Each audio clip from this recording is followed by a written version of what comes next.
Hi there, Chef Jules here for Masonicare, back again for our second part of our holiday cooking series, Easy Meals to Cook for the holidays or any time during the winter season.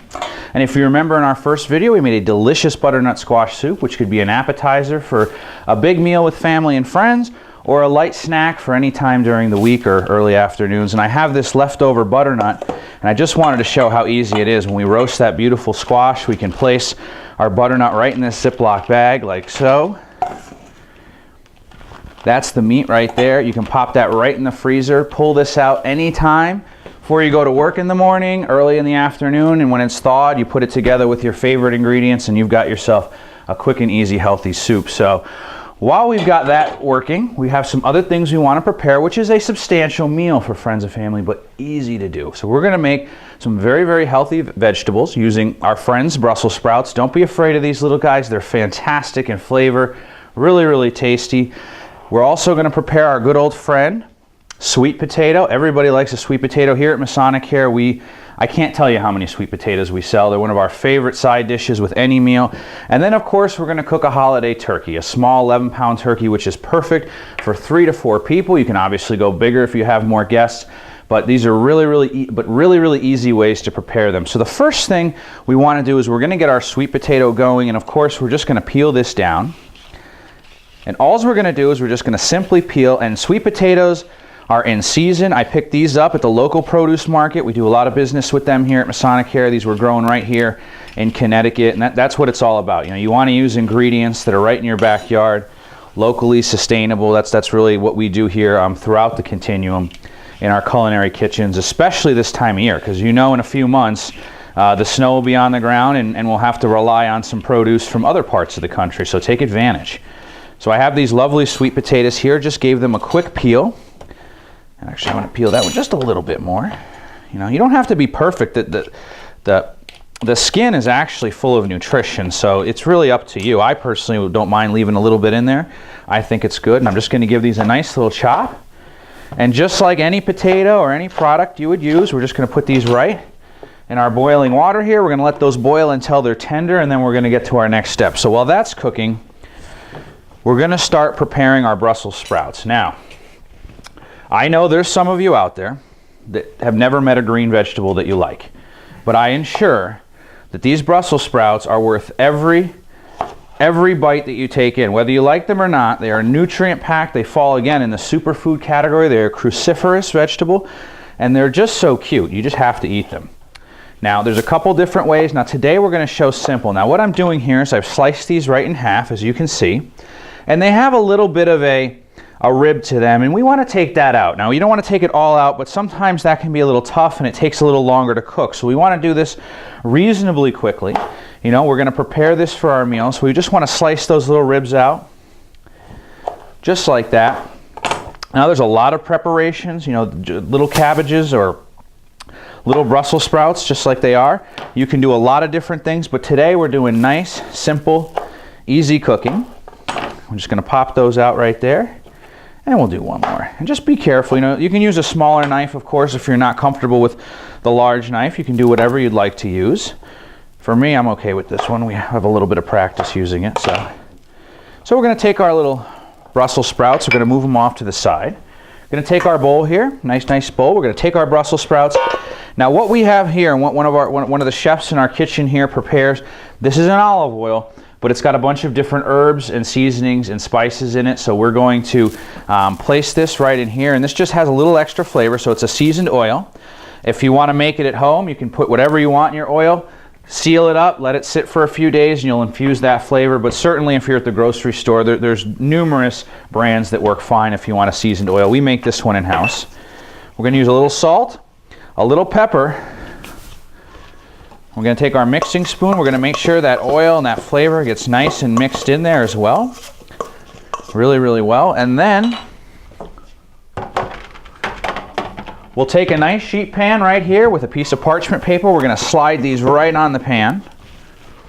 Now, one thing I like to do, depending on how many you make, is I like to separate them. I like to make sure that they have room to cook. You know, just like when you're out and about, you like room to mingle. So does the food. We want the heat to flow around and everything else. I will take a piece of tin foil, because what will happen is in an oven that we're going to set at 325. We don't want this to burn. We want it to get crispy. But if we leave it out in the open like this, it can have a tendency to burn all these delicate little leaves that are on there. So we're going to place that right on there. I'm going to pop that in my oven.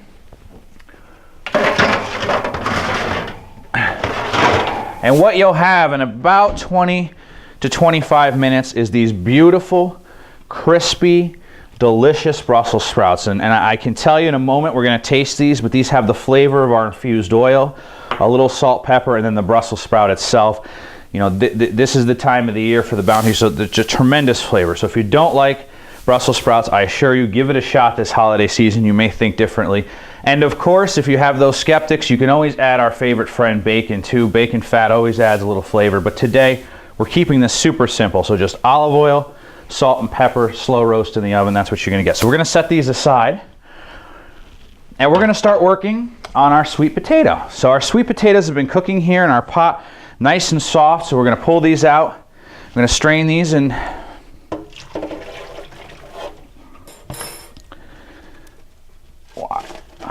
get them all out of here. I have some already here prepared, and we're going to take our mixing bowl here. You don't need a mixing bowl. You can do this right in a regular bowl with your hand or a whisk. I got myself a new toy, so I couldn't wait to use it. And we're going to put our sweet potato right in the bowl like that. Now again, just like any mashed potato or any other dish, you can pick and choose what you want to add in here. I will start with a little salt, of course, a little pepper for flavor. Then we're going to take a little fresh brown sugar. If you don't want sugar, you can use a sugar substitute. You can use whatever you'd like, or you don't have to use it at all. And then we're going to take just a little bit of butter here, about a little, maybe 2 tablespoons of butter. And again, you can avoid these. You can use a little oil if you'd like, or anything else. We're going to place this right in here. Now, whenever using a mixing bowl, I had to learn this the hard way. Make sure it's in the off position when you turn it on, or at the lowest setting. And we're just going to whip this together. That takes no time at all. It's whipping right there. If you want, again, if this is something special, you really want to add some nice extra flavor to it, then you can add a little bit of that cream in there as well, just to give it a little more richness. If not, you don't have to do that as well. We'll give this...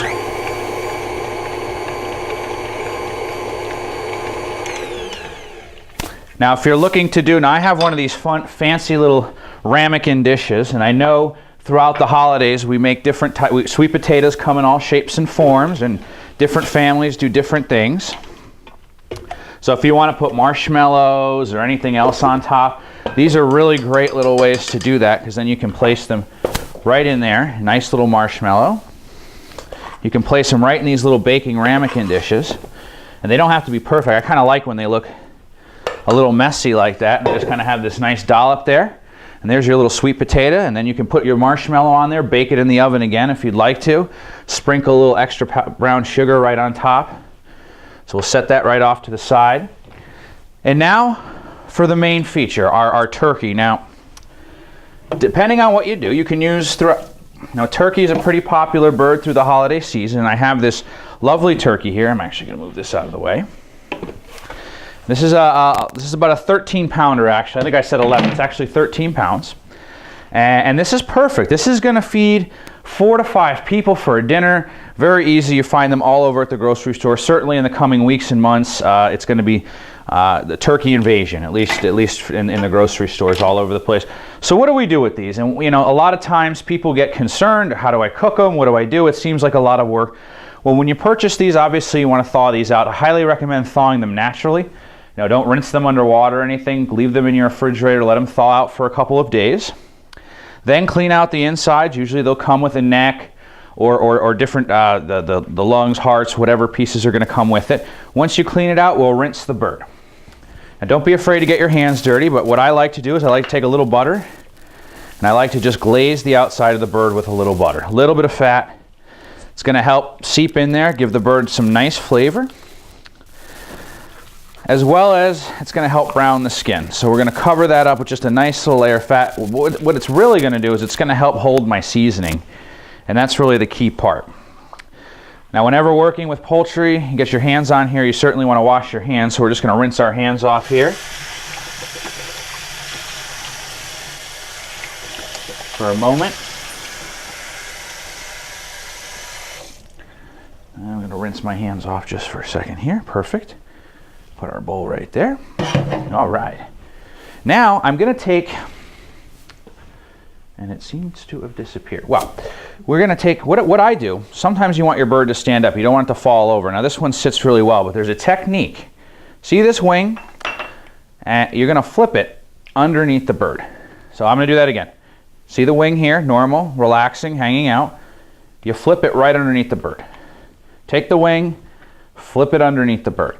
So it winds up becoming a stable spot for your bird to relax on. Your bird's going to sit there really, really nicely. Now, unfortunately, I had some twine, but if you have the choice, now there's different ways to tie it, but the easiest way, if you want to tie this together, you want to add a little onion in here, a little carrot and celery. That's just to add some flavor. You can now certainly add the remainder of our garlic here. Tie this all together with your little twine here. And then we're going to salt and pepper this. Put some fresh salt right on top of it. And our little bit of pepper. And then we're going to pop this in the oven, 325 for about an hour or until it reaches 160 degrees, a little over an hour, hour and a half or so, till it reaches 160 degrees. So you get your good thermometer here. Make sure you check it in the deepest parts. Nobody likes pink turkey. We want nice golden brown turkey. So we're going to put that in our oven. And you can see how stable it is when you flip it that way. All right. And what we're going to wind up with is something that looks like this. And that is our roasted turkey. Now the reason I'm showing this is because it's simple. All we put on here was a little butter, salt, pepper, right in the oven. Really, really easy, very, very simple. So we're going to place this right over here off to the side, and we're going to get ready to plate up a meal.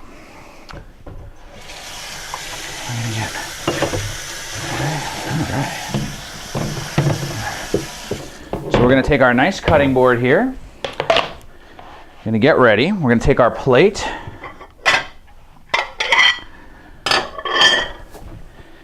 Right here, we're going to take our bird back down here. I'm going to slice really nice. We're going to take some nice slices here of our bird. And we'll just slice it nice and open here. Oh, nice pieces right here. Nice and thin slices here. Put that right there. And then for me, obviously you can make a nice gravy. There's juices in here. You could make a traditional gravy. What I do is I take the juices, I have them on the back burner here. I like them as is. I don't want to go ahead, I don't need to change them or update them. I just like taking the natural juices. But the first thing we'll do is we'll put our little sweet potato here.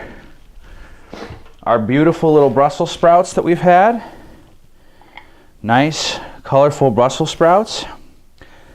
And of course, if you like cranberry sauce, you can always make it at home. It's really easy to do. Perhaps we'll show that in another video, but you can garnish with a little cranberry sauce on the side. And then a little bit of the juice, and you've got yourself a really easy meal. So to recap, really all we did was we made some really nice roasted Brussels sprouts, salt, pepper, seasoned oil. We boiled some sweet potato peeled. We added salt, pepper, a little cream to this. And then put it in this nice fancy ramekin. We added a little bit more brown sugar to the top of it. And then of course our turkey, which is just a little butter coating, salt, pepper, roast in the oven. We added a few vegetables around it. And it really comes out nice. And then finally, we're just taking the juice. This is the natural juice during the cooking process of that turkey. You know, we're not even going to go all the way and bother with a full gravy. You certainly can. But that juice alone will be enough. We'll just place that right over the top. And we have ourselves a delicious little holiday meal. It took no time at all. And one of the keys to this is it's all simple. You know, it's not overthought, and all the ingredients are simple and easy right there. And this is delicious. I'm going to grab my fork. I'm going to dive right into one of these Brussels sprouts. Oh, perfect crunch. You can taste the oil, the salt. Absolutely fantastic. Well, thank you all for watching. Stay tuned for our final series coming up soon. Thank you.